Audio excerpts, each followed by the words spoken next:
Selamat pagi untuk jemaat dan simpatisan sekalian yang saya kasihi di dalam nama Tuhan kita Yesus Kristus.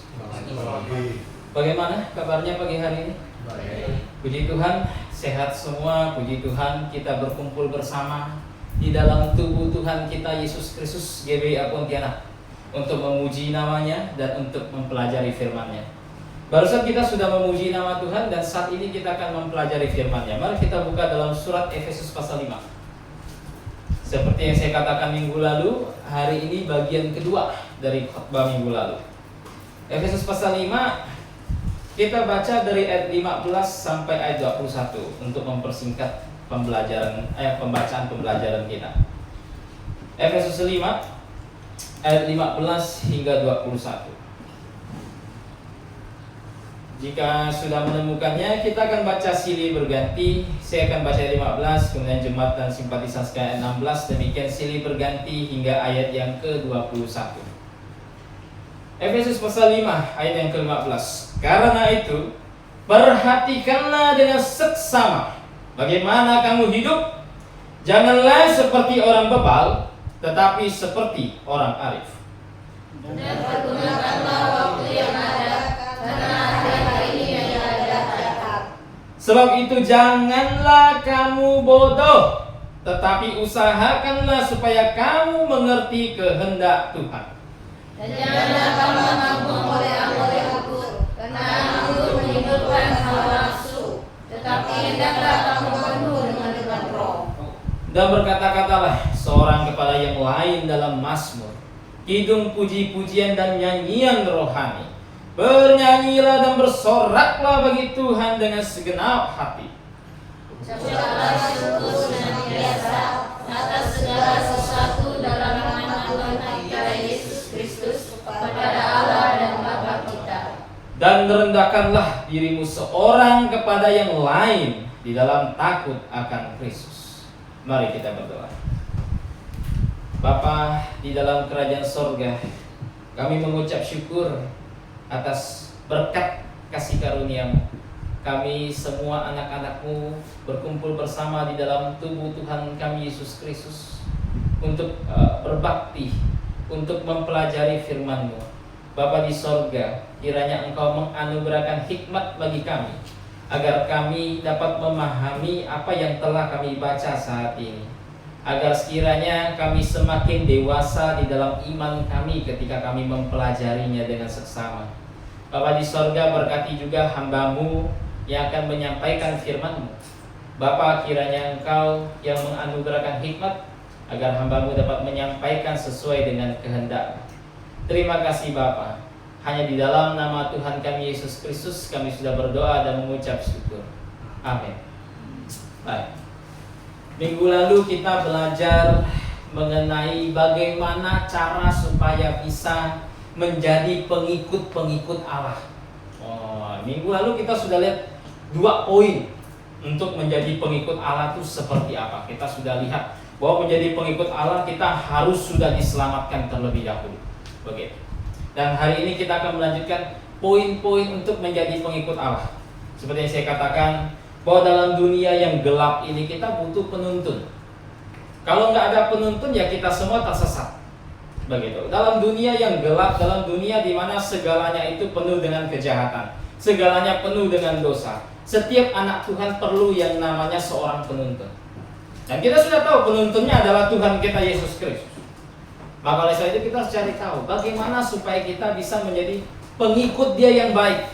Supaya ketika Tuhan kita melangkah memimpin hidup kita, kita tidak tertinggal. Supaya ketika Tuhan kita melangkah memimpin hidup kita, kita tidak melamun begitu. Kita nggak noleh kiri, nggak noleh kanan, tahu-tahu lihat Tuhan udah nggak ada begitu. Bagaimana caranya supaya kita bisa menjadi pengikut Tuhan yang baik?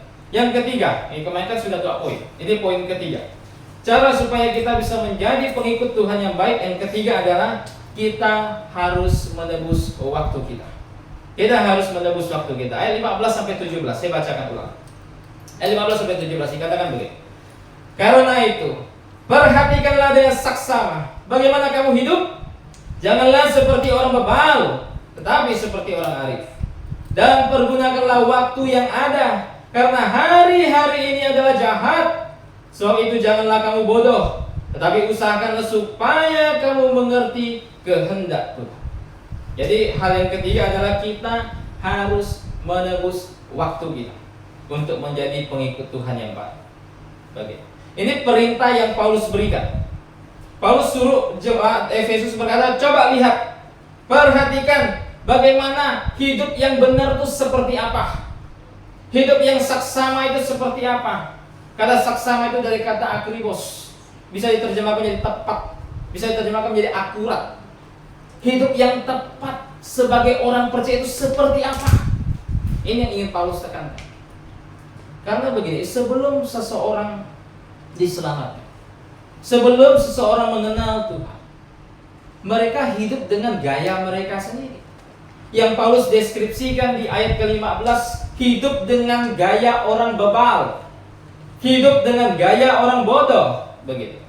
Nah, semua orang yang belum diselamatkan, semua orang yang belum mengenal Tuhan, semua orang yang belum bertobat dan percaya, bahkan kita sebelum kita diselamatkan, kita semua hidup dengan gaya orang bebal. Kita semua hidup dengan gaya orang bodoh sebelum kita diselamatkan. Kita hidup di dalam dosa dan menganggap dosa sesuatu yang tidak berbahaya. Jangankan menganggap dosa sebagai sesuatu yang tidak berbahaya, bahkan memikirkan apa yang kita lakukan itu dosa apa tidak saja, itu tidak terpikirkan, saudara. Tidak ada begitu. Kita bisa lihat bagaimana anak muda bilang, nggak usah anak muda, kita sendiri deh begitu. Ketika kita belum diselamatkan, kita melakukan segala sesuatu, kita tidak pernah mempertimbangkan apakah yang saya lakukan ini benar atau tidak di hadapan Yang Maha Kuasa. Pertimbangan tersebut tidak ada. Sehingga semua orang dengan santainya menjalani hidup di muka bumi ini, dengan seenaknya menjalani hidup di muka bumi ini, dengan gaya mereka masing-masing, tanpa memikirkan Tuhan. Makanya Paulus berkata, ini hidup orang bodoh, ini hidup orang bebal. Sebagian besar dari mereka berbeda. Yang lain mungkin tidak memikirkan apa yang saya perbuat itu benar tidak di hadapan Tuhan. Yang lain pikirannya berbeda. Apa yang saya lakukan, yang saya kerjakan sebelum saya diselamatkan, mungkin sebelum kenal Tuhan, apapun yang saya perbuat itu untuk melayani Tuhan. Sebagian berpikir seperti itu. Apalagi di Indonesia, negara yang wajib beragama begitu. Bahkan sebagian umat di luar sana begitu menggebu-gebu melayani Tuhan yang mereka anggap ini Tuhan. Apa yang mereka perbuat, mereka anggap ini untuk Tuhan. Apa yang mereka berbuat, mereka anggap ini benar untuk Tuhan, melayani Tuhan ini begitu. Kita persembahkan untuk Tuhan ini begitu. Tanpa mereka sadari bahwa apa yang mereka lakukan sebenarnya adalah tindakan yang bodoh, tindakan yang bebal, bukan gaya hidup orang arif, bukan gaya hidup orang bijaksana. Begitu. Kita masih ingat Paulus yang sebelum bertobat, Saulus menganggap bahwa apa yang ia kerjakan itu sudah sesuai dengan apa yang Tuhan mau. Sebelum dia bertobat, dia adalah pembelajar Taurat di bawah bimbingannya Gamaliel. Waktu itu di bawah bimbingan Gamaliel itu sudah seperti mendapatkan kesempatan yang mungkin tidak bisa didapatkan lagi. Ini guru besar waktu itu. Nggak ada orang nggak mau belajar sama guru besar waktu itu. Nah, dia sarjana dari didikan Gamaliel ini begitu. Di bawah didikan Gamaliel, mengenal hukum Taurat dengan sangat baik begitu, dibandingkan dengan orang-orang Yahudi sezamannya. Kemudian tiba-tiba mendengar ada sebuah sekte yang mengatasnamakan Yesus Kristus dari Nazaret, dan dianggap ini adalah sekte sesat. Dianggap ini adalah sekte yang didirikan oleh guru palsu. Maka apa yang harus dilakukan? Dia minta surat dari imam besar. Untuk apa? Untuk menangkap orang-orang Kristen, untuk membunuh orang-orang Kristen, untuk memenjarakan mereka yang datang berkumpul di dalam gereja. Ini yang Saulus lakukan. Bahkan kematian Stefanus di Kisah Rasul pasal 7 atas persetujuan salah satunya adalah Saulus atau Rasul Paulus sebelum bertobat. Dia bersaksi di dalam banyak suratnya. Dia berkata bahwa semua itu dia lakukan karena ketidaktahuan dia. Dia lakukan semua itu karena dia tidak paham tentang kebenaran seperti apa. Dia tidak paham bahwa ternyata Yesus Kristus dari Nazaret yang dibenci oleh orang Yahudi ternyata dialah penggenapan dari semua hukum Taurat yang ia pelajari dari bimbingan Gamaliel. Itu yang terjadi. Dia menganggap apa yang ia kerjakan ini untuk Tuhan. Apalagi Tuhan sudah berkata di dalam Taurat, ketika seorang nabi bernubuat kemudian tidak terjadi, itu nabi palsu, rajam batu. Wah, Saulus bersemangat. Ini ada sekte nih, nabi palsu punya. Kita harus berantas. Ini dipikirkan Saulus. Begitu. Dia menganggap itu adalah pelayanan bagi Tuhan. Sampai akhirnya Tuhan ketok dia di jalan menuju Damaskus. Begitu. Ya sebagian mungkin berpikir seperti Saulus, bahwa kehidupan dia yang tidak mengenal Tuhan, yang belum bertobat dan percaya itu adalah kehidupan yang indah, di mana dia punya persekutuan dengan yang mereka sebut sebagai Allah, di mana mereka menganggap apa yang mereka lakukan ini sudah benar di mata dia, begitu. Tanpa mereka sadari, itu semua adalah sesuatu yang berbahaya. Sampai kapan mereka sadar? Sampai kapan jemaat Efesus akhirnya sadar bahwa yang selama ini mereka lakukan, di mana mereka pergi ke kuil Dewi Artemis untuk menyembah berhala, ternyata salah. Sampai kapan? Kapan mereka sadar itu? Ketika Paulus datang ke kota Efesus membawa berita Injil. Kemudian dia datang kembali ke sana dan melayani di sana 3 tahun. Injil tersebar luas di kota Efesus, bahkan tersebar sampai ke seluruh Asia. Mulai dari saat itulah orang-orang di kota Efesus mengenal Yesus Kristus yang benar. Mulai dari saat itulah mereka sadar, ternyata yang selama ini kami lakukan, di mana kami pergi ke kuil berhala untuk menyembah dewa dewi, ternyata salah. Yang dimana selama ini kami pikir bahwa apa yang kami perbuat ini dapat membuat kami untuk kembali kepada satu alam di mana kami menjadi Tuhan. Ternyata itu salah.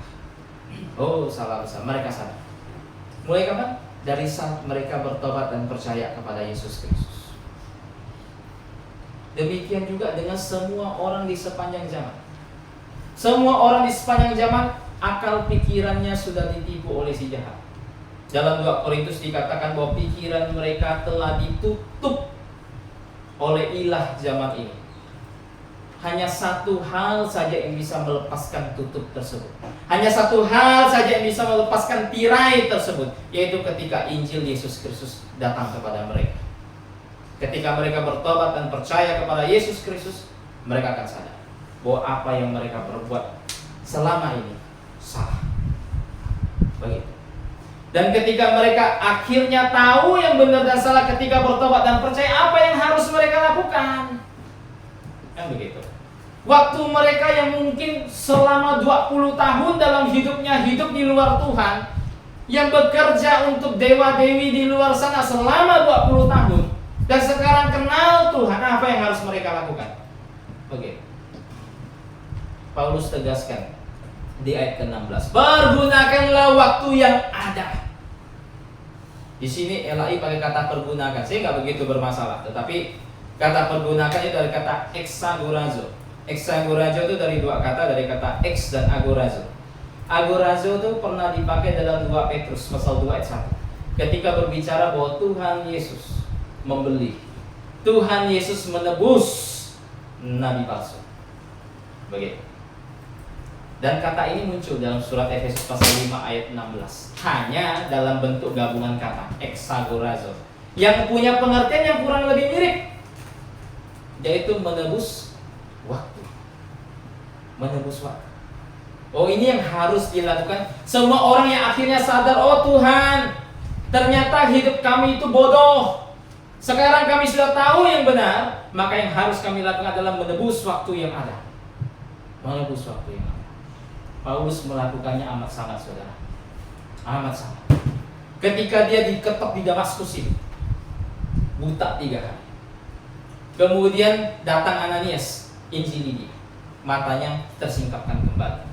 Dia langsung menggebu-gebu, memberi diri dibaptis. Kemudian pergi memberitakan Injil. Bahkan tercatat, walaupun dia di Kisah Rasul itu diringkas. Kalau kita mau survei kronologi hidup Paulus sebenarnya sempat ke Arab untuk selama kurun waktu, kalau nggak salah saya 3 tahun. dan diajar Yesus Kristus langsung. Begitu. Dan dia sempat pulang kampung di Tarsus. Ngapain? Pulang kampung ke Tarsus. Tentu untuk memberitakan Injil. Tentu untuk mendirikan gereja. Sampai akhirnya Barnabas jemput dia ke Tarsus. Bawa dia ke Antioquia. Begitu. Oh, dia orang membara minta ampun begitu. Memberitakan Injil di mana-mana.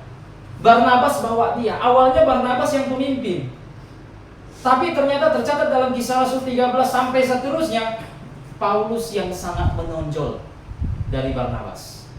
Kenapa? Ini orang dia sendiri bersaksi bahwa dia melayani Tuhan itu sudah seperti orang gila begitu. Dia melayani Tuhan itu sudah seperti orang yang udah nggak waras begitu.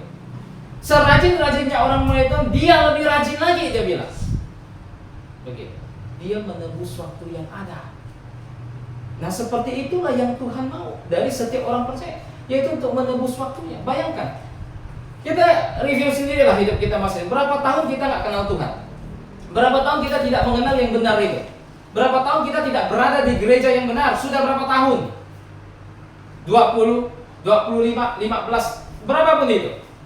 Sudah berapa tahun kita habiskan untuk bekerja di luar Tuhan, untuk melayani si jahat? Nah, sekarang ketika kita sudah lahir baru, berapa tahun kita akan tebus itu? Berapa tahun kita akan tebus waktu yang telah kita sia-siakan dulu? Berapa tahun? Oh, seumur hidup kita sekarang. Menarik, Paulus katakan tebus waktu. Kok yang ditebus waktu? Waktu itu sesuatu yang sangat berharga, saudara. Sangat berharga. Lebih berharga daripada uang. Uang hilang masih bisa cari. Kalau waktu 5 menit yang lalu kita semua duduk bersama sih, 5 menit sebelumnya itu sudah hilang, sudah tinggal sejarah, nggak bisa diulang lagi. Waktu itu seperti itu, karena dia hanya satu kali lewat saja, udah nggak ada lagi. Pikirkan 1 hari kemarin, apa yang kita perbuat?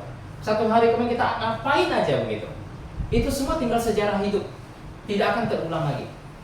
Nggak bisa.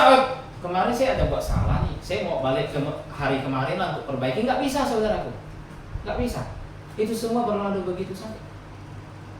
Jadi waktu adalah elemen yang sangat penting bagi hidup orang percaya, sangat berharga.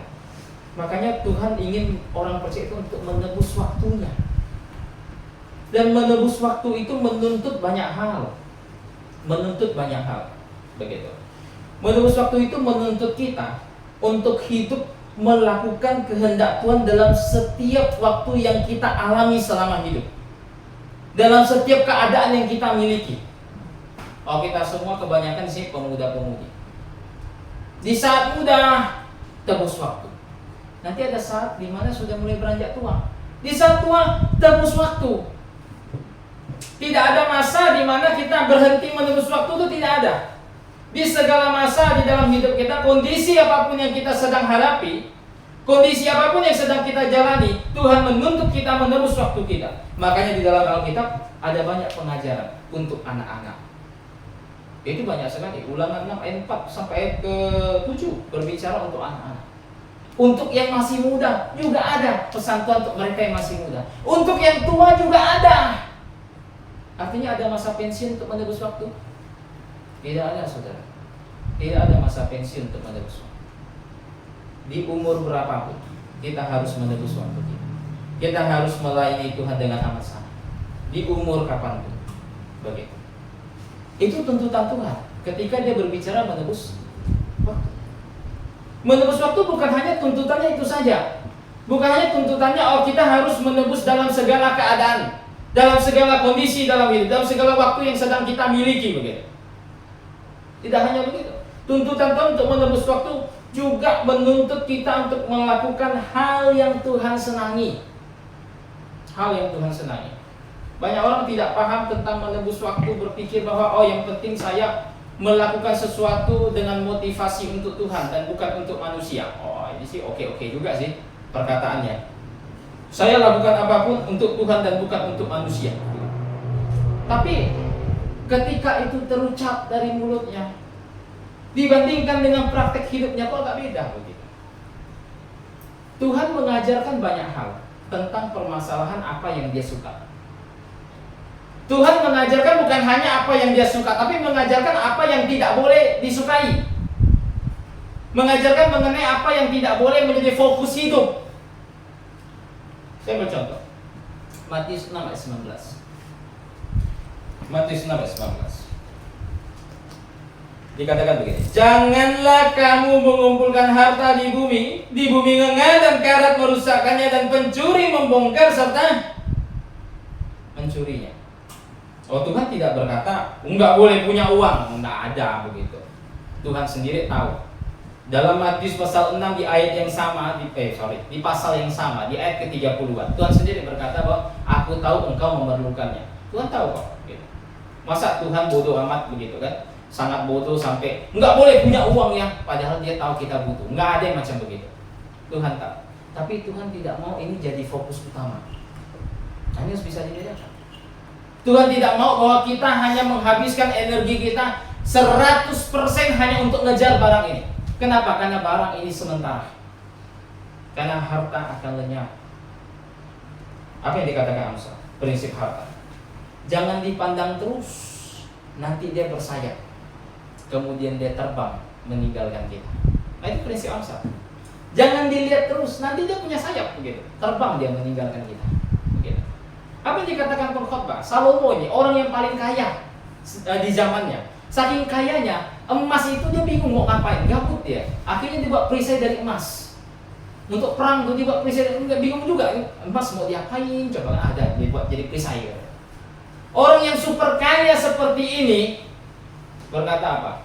Saya kumpulin harta sebanyak-banyaknya. Saya nggak tahu nanti diwariskan kepada orang yang pintar atau yang bodoh. Saya kumpulkan sebanyak-banyaknya, tapi yang mewarisinya orang bodoh, dihabiskan dalam satu malam. Sia-sia juga hidup ini katanya. Hidup kalau jika hanya mengumpulkan harta saja. Kita nggak tahu nanti harta kita dinikmati siapa. Anak cucu kita pintar sepintar kita apa tidak. Ada banyak orang yang super kaya, kemudian warisan diberikan kepada anaknya, dalam kurun waktu berapa tahun saja bangkrut semuanya. Begitu. Ini Salomo yang ngomong, orang yang kaya ya. Ini bukan orang miskin yang ngomong mungkin. Dia berkata sia-sia juga. Dan dia berkata bahwa mau kaya, mau miskin, mau berhikmat, tidak berhikmat, mati pun sama dengan yang miskin. Mati pun sama dengan yang bodoh. Memangnya yang kaya sekali mati, dia matinya tidak seperti orang bodoh. Tidak menghembuskan nafas terakhir. Tidak mengalami sakit penyakit. Enggak lah begitu. Juga mati seperti orang yang tidak mengumpulkan harta. Jadi intisari pesan Salomo adalah jika hidup hanya di bawah matahari ini, hanya mengejar barang yang fana ini, sia-sia, percuma. Begitu. Makanya Tuhan mau orang percaya itu memiliki titik fokus yang jelas dan tepat untuk menjalani satu hidup yang akurat. Yaitu apa? Dia yang di atas matahari. Yaitu apa? Tuhan kita Yesus Kristus. Ini yang harus dikejar. Begitu. Ini yang harus, dimana segala upaya kita 100% kita berikan kepada dia. Ini yang harus. Begitu. Dan bukan hanya harta yang tidak boleh hanya menjadi fokus utama. 1 Yohanes 2:17 apa dikatakan? Dan dunia ini, 1 Yohanes 2:17, dan dunia ini sedang lenyap dengan keinginannya, tetapi orang yang melakukan kehendak Allah apa di situ? Tetap hidup selama-lamanya. Oh, Rasul Yohanes kasih tahu, dunia sedang lenyap dengan keinginannya. Banyak sekarang orang, terutama orang muda lah begitu. Itu gila apa? Gila membuat dirinya tuh menonjol. Meniru artis yang dia sukai. Niru gaya fashion ini, gaya fashion itu. Meniru gaya duniawi. Meniru gaya hidup duniawi. Tanpa mereka sadari itu semua akan lenyap.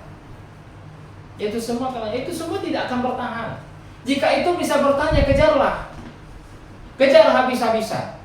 Datang artis rambutnya botak di tengah kan? Botaklah di tengah begitu. Kejar itu habis-habisan. Tapi itu tidak kekal.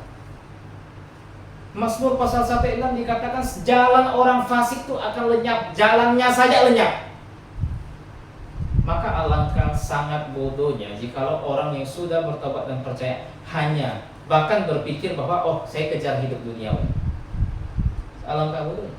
Yang harus kita lakukan apa? Kita cari tahu keinginan hati Tuhan apa? Karena kita mau tebus waktu. Tebus waktu ini bukan untuk saya, tapi untuk siapa? Tuhan. Apa yang Tuhan mau?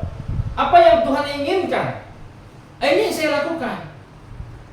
Ada banyak hal yang Tuhan inginkan.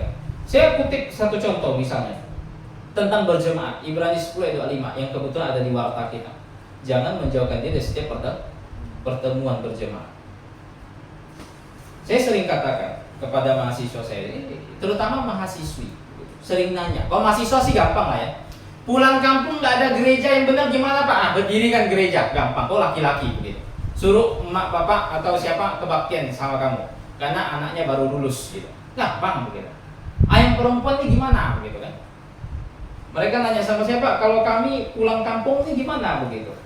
Di tempat kami tak ada gereja yang benar. Apakah kami boleh berjemaat di tempat yang salah itu? Oh saya katakan nggak bisa. Perintah Tuhan dalam 2 Yohanes 1 sudah sangat jelas.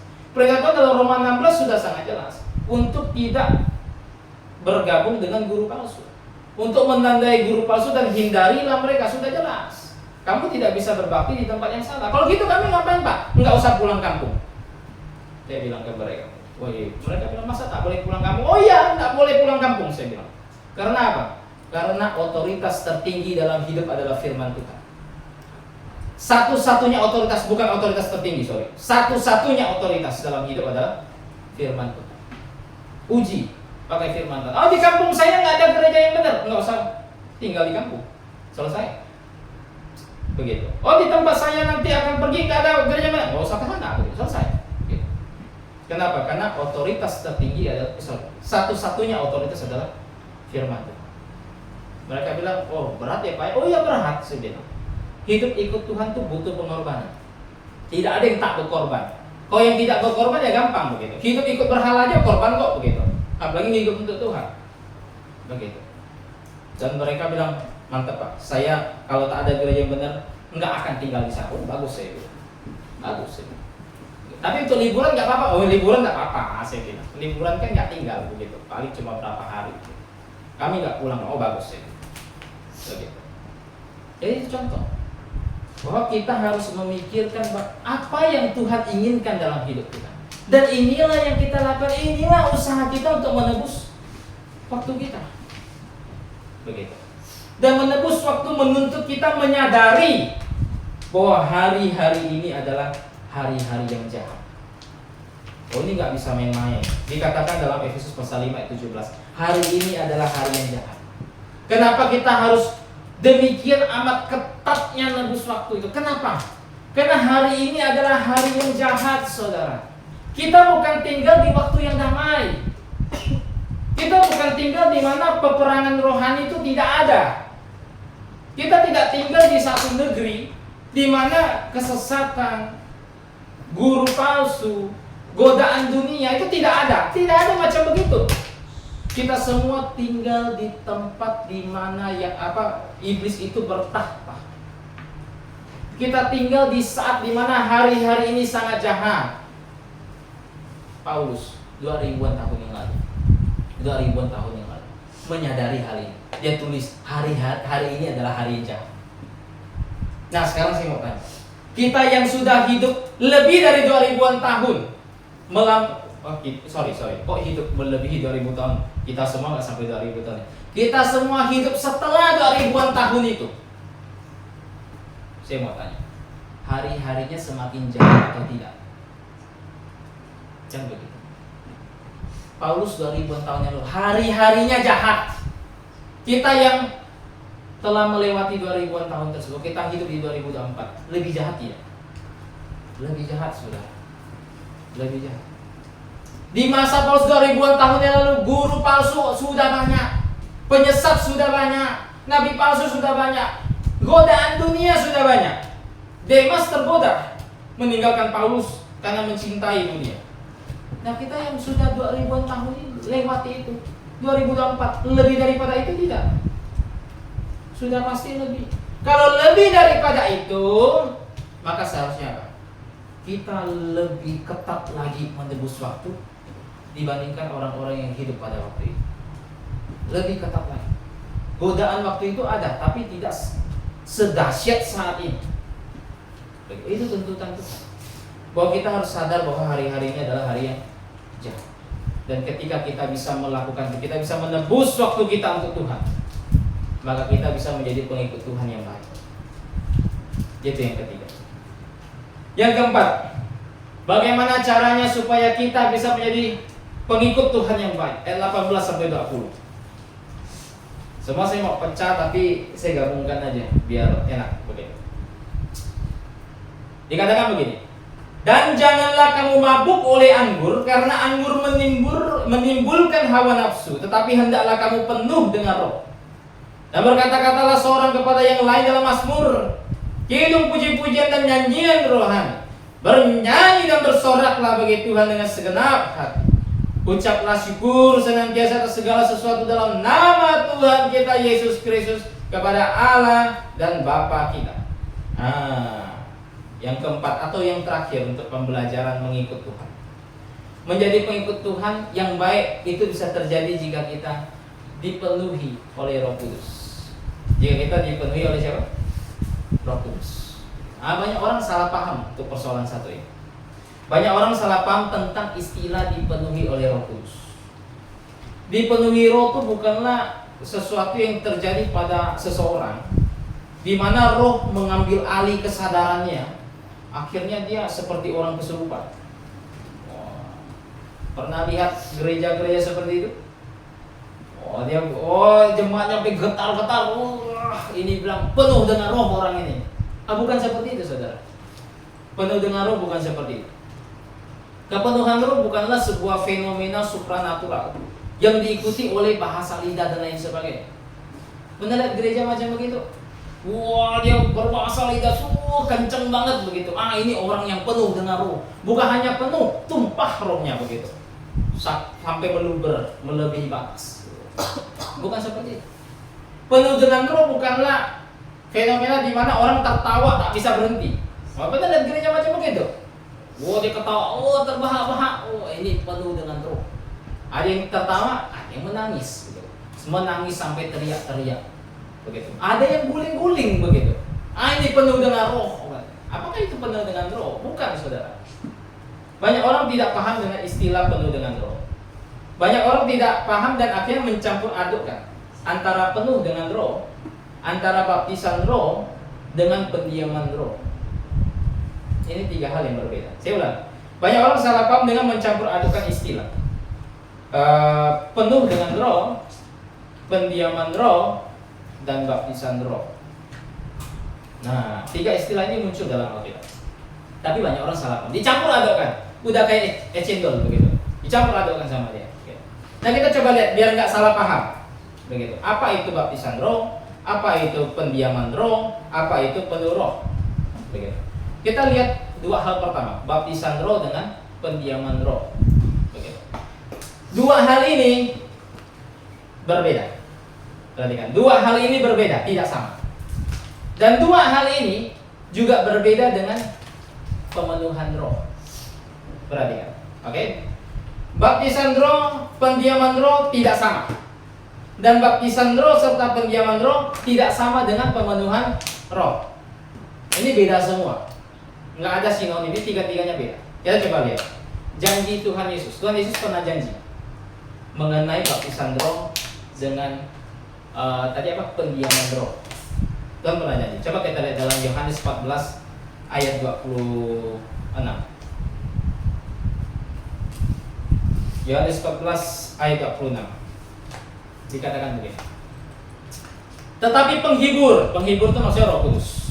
Yaitu Roh Kudus yang akan diutus oleh Bapa. Perhatikan di situ ada kata diutus oleh Bapa dalam namaku. Dialah yang akan mengajarkan segala sesuatu kepadamu dan akan mengingatkan kamu akan semua yang telah kukatakan kepadamu. Perhatikan, jadi Tuhan pernah janji bahwa Dia akan mengutus Roh Kudus, dan ketika diutus Rohnya datang, Rohnya akan mengingatkan kamu dengan segala sesuatu yang telah kukatakan. Dalam Yohanes 15 ayat 26 juga mirip. Satu pasal berikutnya, 15:26. Jikalau penghibur yang akan kuutus, perhatikan lagi, kuutus di situ dari Bapa datang, yaitu Roh kebenaran, yang Roh Kudus maksudnya, yang keluar dari Bapa, ia akan bersaksi tentang aku. Jadi ketika Roh diutus, dia akan bersaksi tentang Yesus Kristus. Oke, ini janji pertama. Janji pengutusan Roh. Oke. Janji kedua. Yohanes 14 ayat 16 sampai 17. Nanti saya terangkan. Ini janji kedua. Yohanes 14 ayat 16 sampai 17. Nah, pembelajar Alkitab harus tahu bahwa ini dua hal yang berbeda. Perhatikan, tadi kan Roh yang kuutus. Perhatikan ya. Sekarang 14 ayat 16 sampai 17. Aku akan minta kepada Bapa dan ia akan memberikan. Perhatikan, yang tadi kan diutus, sekarang memberikan kepadamu seorang penolong yang lain, maksudnya Roh Kudus, supaya ia menyertai kamu lamanya. 17, yaitu Roh kebenaran, Roh Kudus maksudnya. Dunia tidak dapat menerima dia, sebab dunia tidak melihat dia dan tidak mengenal dia. Tetapi kamu mengenal dia, sebab ia menyertai kamu dan akan diam di dalam kamu. Perhatikan. Jadi ada dua janji. Satu, Roh diutus. Bisa. Mereka akan bersaksi. Yang kedua, Roh akan diberikan dan dia akan berdiam di dalam kamu. Yang tadi, Roh diutus itu merujuk kepada pembaptisan Roh Kudus. Karena ketika Rohnya diutus datang pada hari Pentakosta, apa yang terjadi? Rasul-rasul bersaksi mengenai Yesus Kristus. Bahkan sebelum Pentakosta terjadi, sudah diomongkan sama Tuhan Yesus dalam Kisah Rasul 1 ayat 8 bahwa kamu akan menjadi saksiku dimulai dari Yerusalem, Yudea, Samaria sampai ke ujung bumi. Jadi ketika Rohnya datang, dia akan bersaksi, dan itu terjadi lewat pembaptisan Roh Kudus. Itu janji Tuhan, pengutusan Roh. Kalau dalam bahasa Yunani-nya pempo, mengirim Roh. Tapi beda dengan janjinya ketika dia berkata dia akan memberikan Roh. Karena dalam memberikan Roh dari Yohanes 14 ayat 16 sampai 17 dikatakan di ayat ke-17, ketika itu diberikan, maka Roh akan diam di dalam kamu. Dia akan diam di dalam siapa? Ini adalah janji Tuhan mengenai kelahiran kembali. Mengenai apa? Kelahiran kembali. Kelahiran kembali itu sederhana begini. Saya tobat dan percaya, Roh Kudus masuk ke dalam diri saya. Dia memeteraikan saya. Dia berdiam di dalam diri siapa? Itu janji Tuhan bahwa Roh Kudus akan diberikan. Jadi janji Tuhan antara pengutusan Roh dengan pemberian Roh itu dua hal yang berbeda. Pengutusan Roh merujuk kepada baptisan Roh, pemberian Roh merujuk kepada regenerasi atau kelahiran kembali yang Tuhan janjikan dalam Yohanes pasal 3. Begitu. Makanya janji awalnya saja sudah beda dan dampaknya pun beda. Kenapa janji awalnya sudah beda? Ya wajar, isinya semuanya beda semua. Coba kita lihat Kisah Rasul 10:45 sampai 46. Dampaknya itu beda, saudara. Antara baptisan Roh, pengutusan Roh dengan pendiaman Roh, memberikan Roh. Kisah Rasul 10:45 sampai 46. Dikatakan begini. Kisah Rasul 10:45-46. Dan semua orang percaya dari golongan bersunat yang menyertai Petrus tercengang-cengang karena melihat bahwa karunia Roh Kudus dicurahkan ke atas bangsa-bangsa lain juga. Sebab mereka, apa katanya? Mendengar orang-orang itu berkata-kata dalam bahasa roh. Terjemahnya kurang tepat, saya bahasa lidah. Bahasa roh dan memuliakan Allah, lalu kata Petrus dan lain sebagainya. Ketika Roh diutus, ketika baptisan Roh Kudus terjadi, ada tanda-tanda yang bisa mereka lihat, ada tanda-tanda yang bisa mereka dengar. Ketika baptisan Roh Kudus terjadi, sekali lagi, ada yang bisa mereka lihat, ada yang bisa mereka dengar. Tandanya tuh nyata depan mata. Tiba-tiba Bella langsung berbahasa lidah, bahasa Jerman dia langsung, begitu. Langsung bahasa Jerman. Ada yang bisa dilihat, ada yang bisa didengar. Rasul-rasul di hari Pentakosta, Roh Kudus turun menyerupai api. Mereka lihat, menyerupai api turun. Ada yang bisa dilihat dan ada yang bisa didengar. Ketika baptisan Roh Kudus terjadi, Tapi ketika pendiaman Roh Kudus terjadi, ada yang bisa dilihat, ada yang bisa didengar. Coba kita lihat dalam Yohanes 3 ayat 8. Ada nggak yang bisa dilihat, ada nggak yang bisa didengar? Ada nggak tanda-tanda yang langsung, oh ternyata gini loh pendiaman Roh, begitu. Gini ternyata, begitu. Yohanes 3 ayat 8 dikatakan, angin bertiup kemana ia mau, dan engkau mendengar bunyi, tetapi engkau tidak tahu dari mana ia datang, atau kemana ia pergi. Demikianlah halnya dengan tiap-tiap orang yang lahir dari Roh. Orang-orang yang didiami Roh digambarkan seperti angin. Orang tidak tahu kemana dia pergi. Orang tidak tahu kemana dia datang. Artinya, ada tidak tanda-tanda lahiriah yang bisa dilihat? Tidak ada. Ada nggak tanda-tanda lahiriah yang bisa didengar? Tidak ada. Karena ketika dia datang, ketika dia pergi, tidak ada yang tahu. Jadi beda antara pendiaman Roh dengan pembaptisan Roh. Kalau pembaptisan Roh bisa dilihat, bisa didengar. Kalau pendiaman Roh tidak bisa. Karena pendiaman Roh terjadi di dalam hati kita masing-masing. Ketika saya bertobat dan percaya, ketika saya menerima Injil Yesus Kristus, Roh Kudus memeteraikan hati kita. Siapa yang bisa lihat? Dia masuk. Masuk dia. Jadi meterai. Siapa bisa lihat? Nggak ada gitu. Yang bertobat dan percaya nggak bisa lihat dia masuk, nggak bisa. Kenapa? Karena tidak ada tanda-tanda lahir. Beda dengan baptisan Roh. Saking hebatnya tanda-tanda lahirnya baptisan Roh. Kalau Bapak Ibu saudara-saudara sekalian baca Kisah Rasul, ada satu orang namanya Simon juga begitu. Cuma ini Simon Degil. Melihat pembaptisan Roh terjadi. Ada Simon Petrus di sana. Apa kata Simon si Degil ini? Aku beli deh karunia tersebut supaya ketika aku numpangkan tangan, orang pun terkena kuasa baptisan Roh. Kenapa si Simon Degil ini bisa punya kesimpulan gitu? Karena dia melihat adanya tanda-tanda lahiriah. Apa yang dikatakan Petrus? Binasa engkau dan beserta uang-uangmu. Tanda baptisan Roh disertai dengan tanda-tanda lahiriah. Tapi pendiaman tidak. Pertanyaan, baptisan Roh masih terjadi sampai sekarang? Jawabannya tidak. Dalam surat Efesus pasal 4, Paulus katakan, satu iman, satu baptisan. Baptisannya tinggal berapa sih itu? Satu. Kalau baptisan Roh masih ada, soalnya satu iman, dua baptisan. Kenapa? Ada baptisan Roh, ada baptisan air. Tapi Paulus katakan hanya berapa? Satu iman, satu baptisan. Berarti baptisan apa yang tinggal sebiji itu? Sudah pasti apa? Baptisan air. Karena baptisan air itu sampai akhir zaman. Begitu. Sudah pasti. Baptisan Roh tidak terjadi lagi. Pendiaman Roh terjadi. Dan jangan orang menganggap, oh kalau saya mendapatkan pendiaman Roh, saya akan berbahasa lidah. Tidak akan, saudara. Mau sampai gila pun nggak akan begitu. Karena pendiaman Roh tidak disertai tanda-tanda lahiriah. Kalau mau tanda-tanda lahiriah ya hiduplah di abad pertama begitu. Kamu lahirnya terlambat begitu. Bagaimana dengan pemenuhan Roh? Ya kan tema kita pemenuhan Roh. Pemenuhan Roh itu beda dengan pendiaman, beda dengan pembaptisan. Coba kita lihat ya. Di Efesus 5 ayat ke-18.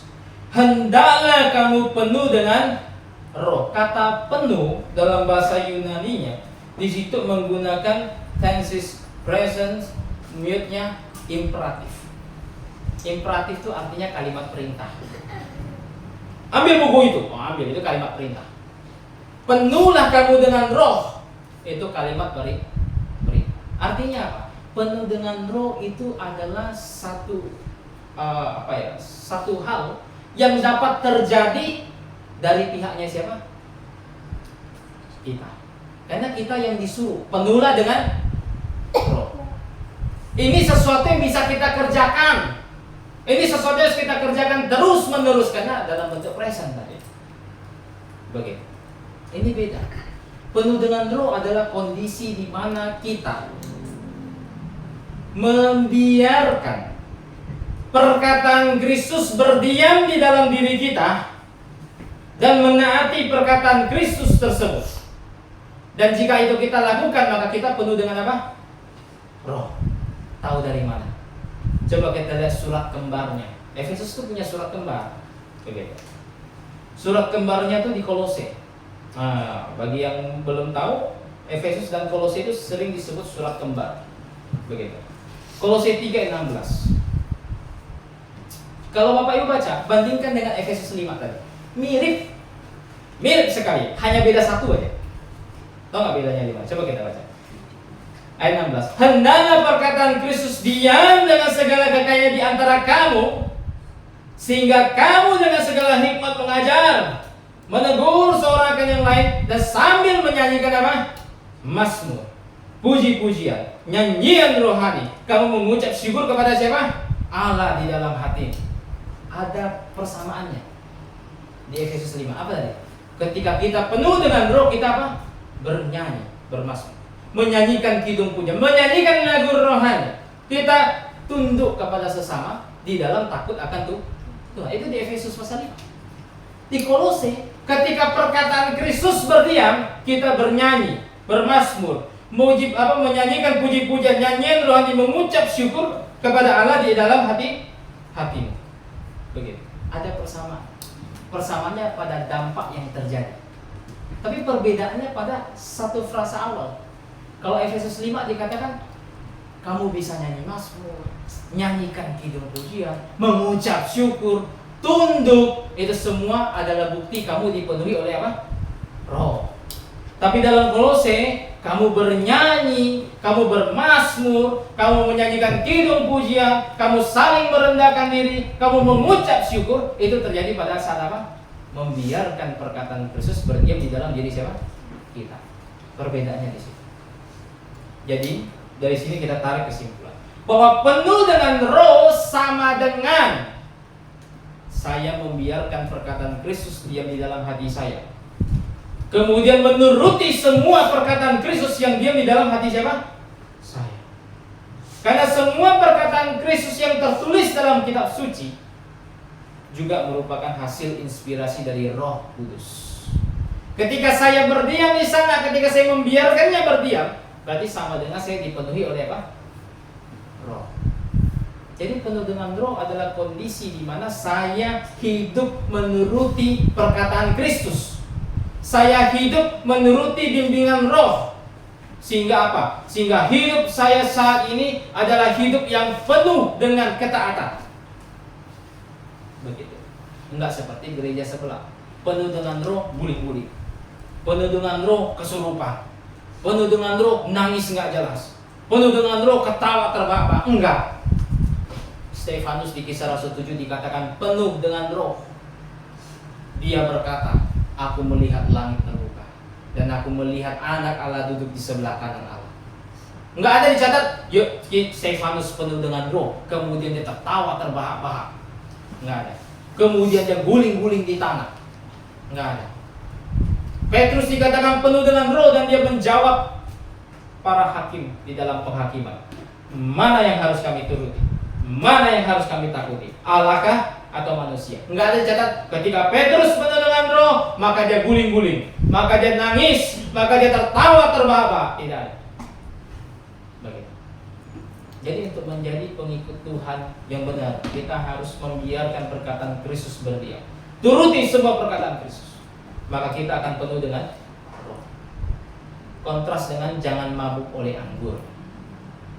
Kemarin saya ngobrol sama teman pansa tentang minum alkohol. Ini orang gereja, rajin ke gereja nih orang. Bayangkan, dia berkata gini sama saya, minum arak tuh boleh, hanya jangan sampai mabuk. Jangan sampai mabuk. Mabuk salah, tak mabuk tidak salah. Ini orang yang rajin ke gereja. Coba bayangkan saudara, bagaimana betapa rusaknya gereja. Saya bukakan Amsal. Dia berkata, Pak, kan dia sampai terhuyung-huyung katanya. Nggak boleh, Pak. Oh ya udah. Kalau nggak terhuyung-huyung nggak apa dong, Pak. Oke. Saya bukakan Amsal 27 atau 23 saya buka. Jangan melihat kepada anggur itu merah warnanya. Saya tanya, jangan melihat itu. Itu terjadi setelah coba, mabuk terhuyung-huyung, ternyata nggak boleh dilihat begitu. Atau jangan melihat itu adalah sebuah perintah yang diberikan kepada kita supaya kita menghindari anggur sama sekali. Karena jangan melihat. Bingung dia. Ya iyalah saya bilang. Kalau minum boleh, yang penting nggak mabuk. Pas minum tiga sloki mabuk begitu kan? Ternyata nggak boleh dilihat itu gitu. Terlambat, perintahnya terlambat gitu. Nggak tahu, mudah-mudahan sadar. Gitu. Ini orang yang sering ke gereja, saudara. Kenapa dikontraskan dengan jangan mabuk oleh anggur? Karena anggur itu mengambil alih pikiran kita, kesadaran kita. Kita akan hidup dengan dipengaruhi oleh alkohol. Amsal katakan ketika orang mabuk dipukul pun tak ngerasa sakit. Itu benar, mau coba begitu. Lihat siapa mabuk tempeleng, memang sakit ya begitu. Dipukul pun nggak sakit begitu. Kenapa? Kesadarannya dipengaruhi anggur. Jangan. Kontrasnya penuhlah oleh Roh Kudus. Karena ketika kamu penuh dengan Roh, berarti hidupmu dikontrol oleh siapa?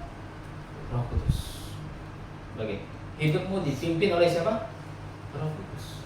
Inilah yang baru bisa membuat kita menjadi pengikut Tuhan yang betul. Nah, kita sudah belajar dari minggu kemarin 4 hal mengenai gimana cara supaya saya bisa menjadi pengikut Tuhan yang baik. Kita minggu ini belajar 2. Cara yang ketiga tadi kita sudah lihat bahwa kita harus yang ketiga itu? Harus menembus waktu. Kemudian yang keempat harus penuh dengan kiranya setiap dari kita dapat mengikuti pesan Tuhan dengan baik, sehingga kita dalam hidup yang gelap ini bisa menemukan satu penuntun yang jelas, bisa mengikuti penuntun tersebut tanpa tersesat hingga sampai ke Bukit Sion yang kita tuju. Amin. Minta kesediaan saudara Yosia pimpin di dalam doa. Dipersilakan. Mari kita berdoa.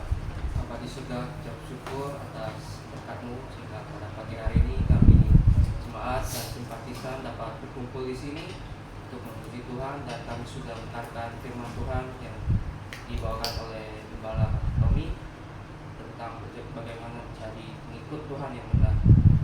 Kiranya kami semua dapat mengaplikasikannya dalam hidup kami, dan sebentar lagi kami juga akan berpisah dari tempat ini. Kiranya Tuhan yang memimpin kami semua hingga sampai ke rumah dengan selamat. Terima kasih Tuhan, dalam nama Yesus kami bersyukur. Amin. Amin. Minta tolong satu orang matikan videonya.